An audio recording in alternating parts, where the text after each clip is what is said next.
লেবাননের প্রতিরোধ যোদ্ধা হিজবুল্লাহকে কিছুতেই দমাতে পারছে না ইসরায়েল। সংগঠনটি এবার ড্রোন হামলা চালিয়েছে ইসরায়েলের রাজধানী তেল আবিবে। হামলায় তছনছ হয়ে গেছে শপিং মল সহ বেশ কিছু ভবন। মারা গেছে 2 ইসরায়েলি নাগরিক, গুরুতর আহত হয়েছে আরও 5 জন। বিস্ফোরক ভর্তি ড্রোন দিয়ে তেল আবিবে ইসরায়েলি সামরিক ঘাঁটি লক্ষ্য করে সোমবার গভীর রাতে এ হামলা চালানো হয়েছে।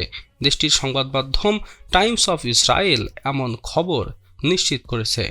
অন্যদিকে লেবানন ভিত্তিক সংবাদ মাধ্যম আল মায়াদিন জানিয়েছে, তেল আবিবে হিজবুল্লাহ এই হামলায় মারা গেছে 2 জন ইসরায়েলি নাগরিক, আর ব্যাপকভাবে ক্ষতিগ্রস্ত হয়েছে রাজধানীর বিদ্যুৎ পরিষেবা।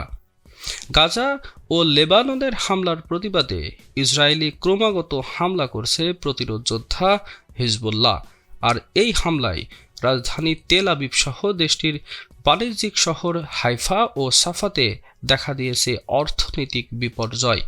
এদিকে ইসরায়েল এবং হিজবুল্লাহর মধ্যে যুদ্ধবিরতিতে কাজ করছে বাইডেন প্রশাসন।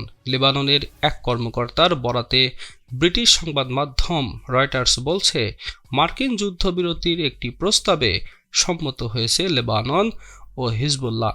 পক্ষগুলো বেশ কয়েকটি শর্ত দিয়েছে, তবে শর্তগুলোর ব্যাপারে সংবাদ মাধ্যমকে বিস্তারিত কিছুই জানায়নি।